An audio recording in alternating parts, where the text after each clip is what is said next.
Hello ladies and gentlemen of YouTube and the internet. I'm Pleasant Kenobi, also known as Vince in the real world, and I fucking love Magic cards. So here I am to present to you one man, one box.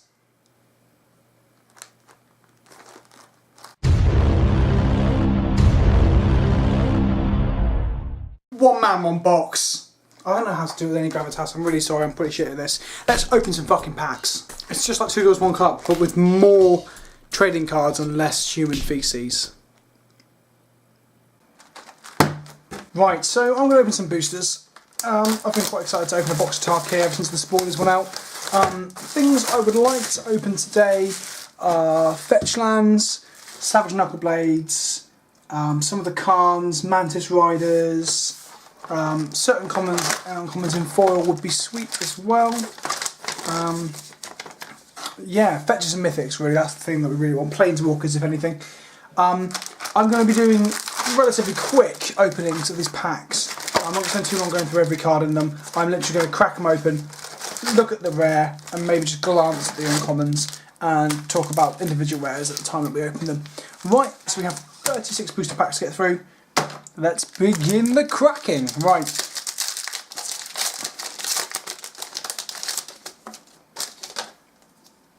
We have Goblin Token, and a Plains, and a Bloodstained Mire. Straight away in with a Fetch Land. Very fucking awesome. Oh, I get excited when I open these. The reason Fetch Lands are so cool, for anyone who doesn't know, is that they haven't been printed for quite some time and they were rocketing up in value. Some of them are worth up to $100 almost. Reprinting them's a big thing for Standard, for Modern, for every single format, Legacy, all formats they're playable in, they are played. If you're a new player and you don't quite understand why they're good, paying one life is a minuscule payment for the reward that these bring. They allow you to fix your mana, even finding a swamp or mountain, or in other formats where the original dual lands or shock lands are available, lands like Steam Vents where they have island and mountain as their types, you can search them out using these. So these can find other very good dual lands which smooth out your mana, allow you to play relatively greedy mana bases and all sorts of cards in one deck. So these are really good, really powerful, worth money, about $20 at the moment I think. They'll probably go down and they go back up later. So that's why I'm excited to open Fetch Lands. That's a very good start to the box. In terms of uncommons actually, we've got Monastery Swift Spear here as well, which is seeing a bit of play Legacy and stuff, so I'll keep that out. Good start. In this pack we have a Morph Token, an Island, and a Segu Mauler. Hexproof dude, might see some play in Standard, but not all that exciting. Pack number 3. We have got a shitty text card, a Mountain, a Foil Dragon Scale Boon, which actually saw got opened on Camry yesterday over at MTG Madness, so meh. And a Sage of the Inward Eye, one of the most boring rares of the set, if I'm honest. It's in the intro pack, so I'm not all that excited about that. Pack number 4.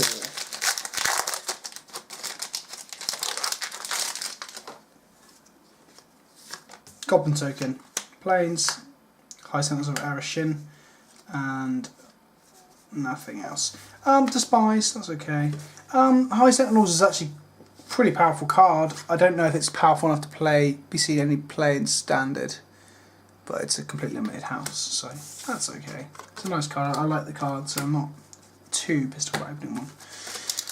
Pack number 5.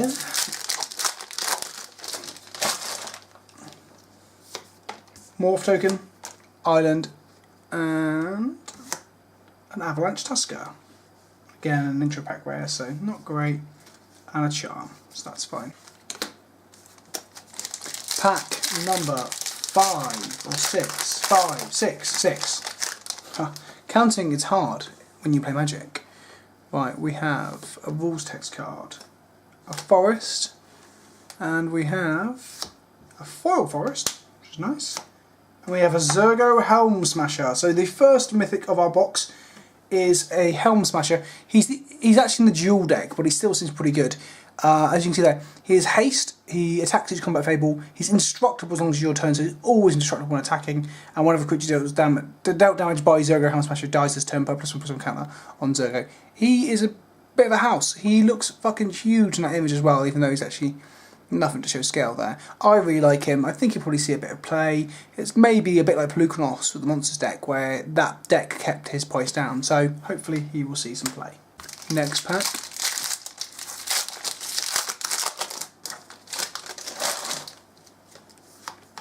Bird token looks cool. Mountain. Yes. Second fetch. Windswept Heath. Not going to go into much detail. This is just the green-white one of that beautiful fetch that we got earlier. Excellent.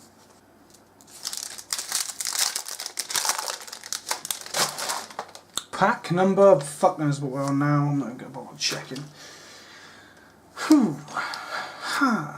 Yes. Mythic Rare, ladies and gentlemen, it's our second Mythic Rare of the box. It's a Mythic, it's 6 mana, it allows you to basically search through the top, what is it? Allows you to search the top 8 cards of your library, find a creature and put it to play. If you're ferocious, so a creature with power 4 or greater on the field, you get to do that for 2 creatures on the top 8. I want to play this in like sort of a rug Temur mid-rangey list that I'm running chords in at the moment, so I'm happy to open one because I want to play with one. Seems like a strong EDH card, and it may seem like a really strong card in certain decks in the future. Double Mythic, double fetch line so far. Let's open the next pack.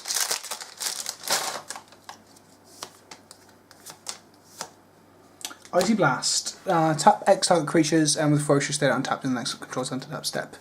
Might see fringe play in some sort of tempo list or some sort of control deck that really needs this effect, but it's rather unexciting in terms of overall playability. Next pack, boys and girls, no token, land, and a Mind Swipe, a card that I'm actually looking forward to playing a little bit. It's a counter spell, it's Syncopate, but instead of exiling the card, it does damage to the controller of the spell instead. So you can really tap out for this sort of Syncopate and just burn them in the face. So there might be some sort of burn control or burn tempo deck that might run this. Hell, it might even be a sideboard card in the Jeskai tempo decks that I've seen play at the moment.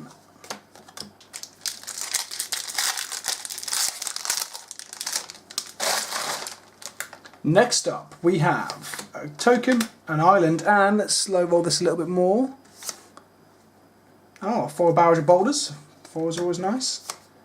And a Trail of Mystery. It's a completely limited play around me card unless Morph becomes incredibly constructed playable in the next set. So this is the kind of card that you open up in a draft and build around it. But other than that, no, nothing exciting. Pack 11.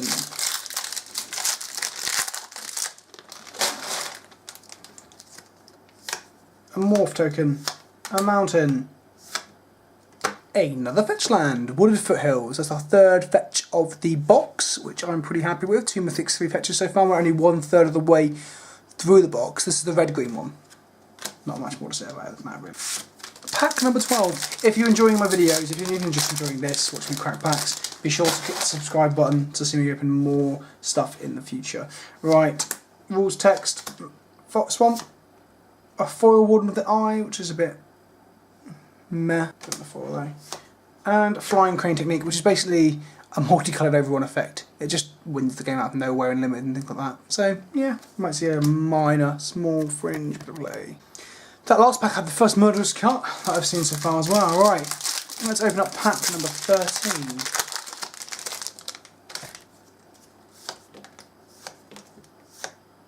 Howl of the Horde. It's the raid spell doubler. It's a bit of a casual card really, maybe a bit of EDH for fun or some sort of very linear burn deck. I don't think it'll see much play, unfortunately. Next pack.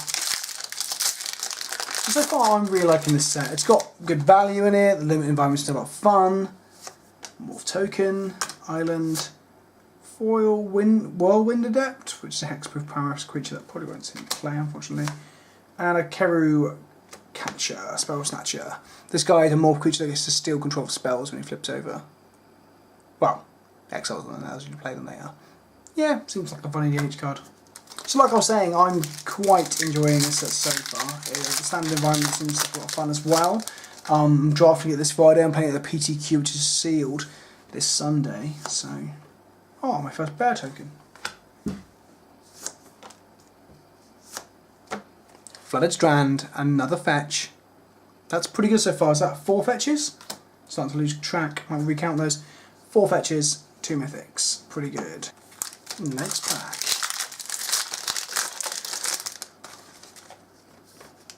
Goblin and a Forest. And a Villainous Wealth. My 4th one I think I've opened of this. This is what Travis Wu is naming Nemesis Wave. It's Genesis Wave, but you get your opponent's deck. Apart from, it doesn't shuffle the cards on the top of the library, it excels them instead, and you don't get lands. So it's a slightly different to Genesis Wave, but if you can generate a lot of mana quickly, this could be quite a fun control finisher. Maybe not top tier competitive, but pretty funny getting to play all the big green lists, especially while big green seems to be the flavour of choice in current standard. So even some of the commons and uncommons in this set are actually making an effect on other formats. Snake Token, Swamp, like Treasure Cruise and Crackling Doom. This is a good removal spell. This makes them sacrifice their creature the highest power, does 2 damage to their face. So a good Mardu spell. In the intro pack actually as well, I believe. So something that maybe makes the intro pack worth picking up. But yeah, seeing uncommons and commons from this set actually make it into like legacy play decks. Like I just want a Star City Open one guy with a deck that was running the 1/2 haste of prowess guy and the Treasure Cruise. So Khans is having effects everywhere, which makes me feel a little bit like Innistrad in a sense, because Innistrad is the last set that really had a massive effect on other formats as well. Bear Tokan, an Island, a foil plains, sweet. It's 2 foil lands in 1 pack, and Deflecting Palm. I really like this card. It just swings damage back at the face of the opponent, which can be ridiculous in some circumstances, especially if they're playing against, again, decks like Big Green in current standard. So I think this would be a bit of a playing standard. Elsewhere, I mean, it's pretty funny in EDH to swing the biggest thing in the room back at someone. So yeah, you know, it'll see play in places. Right, I would love to see a Planeswalker about now. I don't want to count off the chickens. I mean, I've opened quite a nice load of fetches so far. More fetches would also be nice. Warrior Token and a Mountain.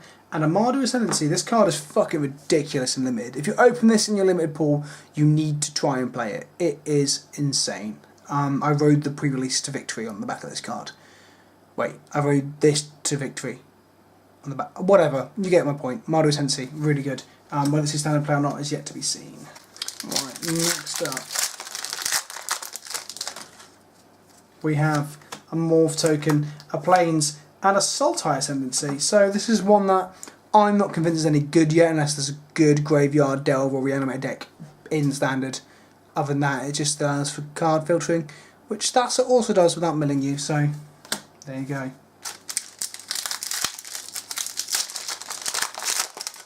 The first third of the box is a lot more exciting than the second third, shall we say. Goblin, Forest, and a gold rare Savage Knuckleblade. Love this guy. He's like my new Aetherling. Although he's not really like Aetherling, he's like a much more aggressive card than Aetherling. But he does cool stuff. He pumps himself only once per turn, so it can be a 6/6. He bounces back to his hand to dodge removal, and he gains haste. He's a 3-mana 4/4. He just seems like a lot of fun. I'm looking forward to playing him.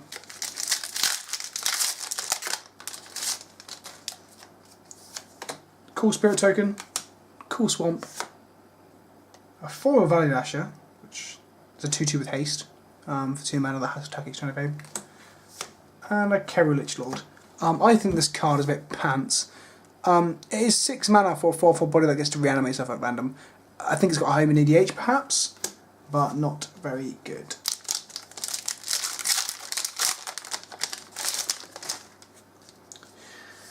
Next up we have Rules Token, we have Plains, we have a foil Crackling Doom. Oh, that looks fucking gorgeous. Look at the crackles of lightning on that. That is a nice foil rare. Always happy to see any foil rare really, that's not an intro pack rare. And I'm happy with that. And the same pack, get Herald of Anafenza. Don't know if it's too much play. I like the card a lot, I'd definitely pick it in limited. I think it's a hard pick in limited. But whether this is any play elsewhere remains to be seen. Okay, we're well over halfway through the box. We've seemed to have stopped opening real value, which is a sad thing to say. But we've got another Mythic, so that's good. Anafenza, the Junk Khan, the Abzan Khan, should I say. Puts counters on other creatures when it attacks. Also exiles graveyards. Also exiles creatures going into graveyards, which may be relevant in Modern, perhaps? I don't think so, but you never know. It's a 4/4 for 3, but it's not quite as easily castable as Lockstone Smiter, which also has some very relevant abilities too.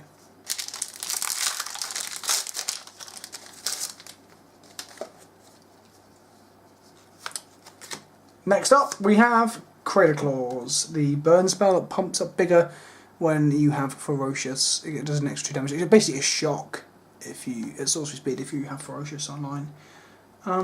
It's okay, but not the most thrilling card to open. Marducharm. Right.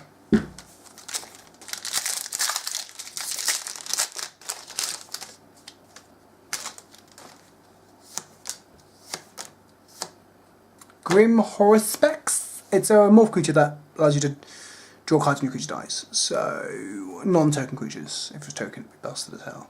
This might see some play in mono black aggro.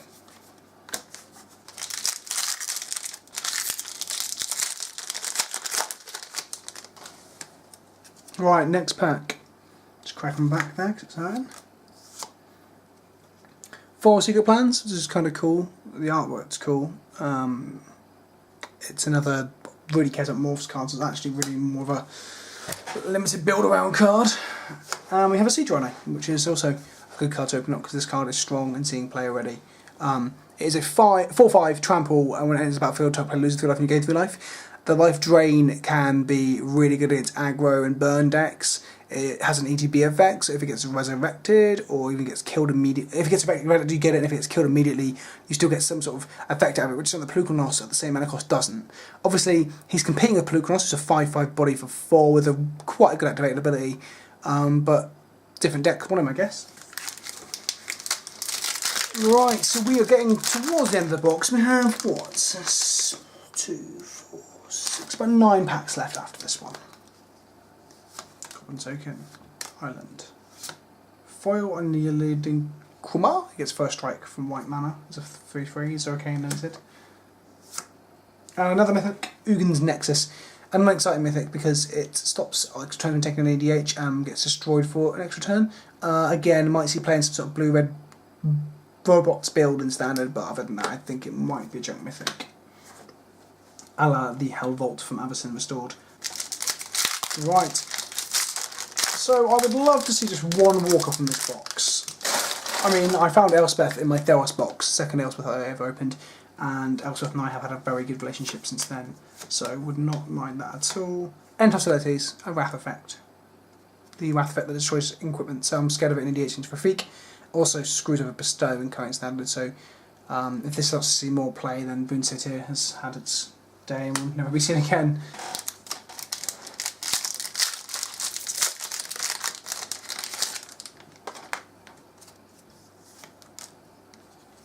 Wow, that's a warrior token I haven't seen yet. The common warrior token is this one. I haven't actually seen this one yet, so I didn't realise there was 2 warrior arts. Weird. Cool though, but weird. Oh, I've already seen the rare's gold. Whoopsie daisy. It is Temur Ascendancy, which I've actually been looking forward to opening. This Ascendancy gives your creatures haste, a la the currently in standard the hammer, Perforce's hammer. It also whenever a creature power 4 great enters the battlefield under your control, draw a card. So in a mid-range deck with Savage Blades and stuff, that seems really quite good for a second ability. So whether or not the haste is worth it, that's the question really. Right, we have 5 more packs to go, including this one. Morph token, Plains, and another High Sentinels of Arashin. I love this card, but I just don't think it's going to be worth much or do anything in current constructed formats, and that's a shame. Heir to the Wild seems like a very strong uncommon. Just 2/2 for Death Touch for 2 just seems good, like also a strict upgrade from most bears.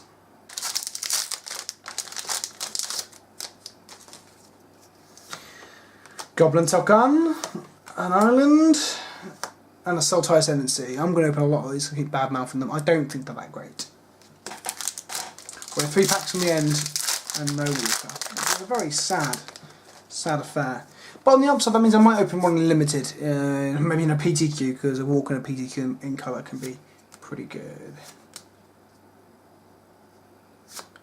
A Singing Bell Strike. It's that weird encrust effect, but the art looks quite nice in foil. And my 4th or 5th Villainous Wealth. I like the card, but I don't open that many of them. I think I counted my lucky chickens 1/3 of the way into the box, unfortunately. Right, let's get rid of the snake token and the swamp and open something of super duper value. It's blue. It's an icy blast. That's not super duper value. That's disappointing. Right, boys and girls, the journey is almost over. Here is the last pack of my Khans of Tarkir box. Let's see what I can open from it. I'm going to slow roll this one close to the camera.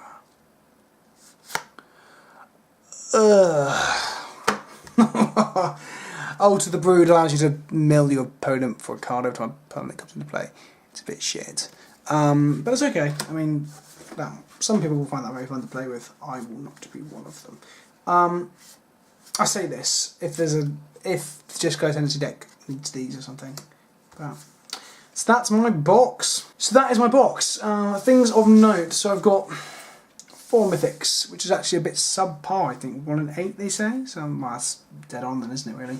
Ugin Nexus is a bit of a whiff. And Offender's pretty sweet. Zergo Helm Smasher's a good card, however way you look at it.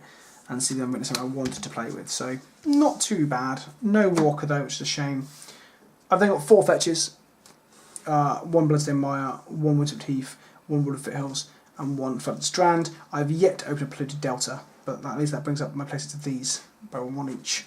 In terms of other rares, the Foil Crackling Doom is very sweet. Temperate Tendency I'm very happy about. End Hostilities may end up seeing a lot of play from me. Siege Rhinos is very good. Savage Knuckleblade, I opened 1 and I'm happy with it. I've got my 4-1 as well, so that's the 2 for the Temo deck.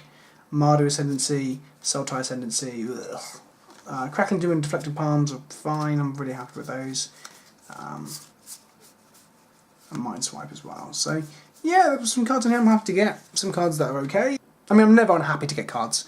Fun opening the box, fun opening those lovely, lovely fetch lands, that Foil Crackling Doom.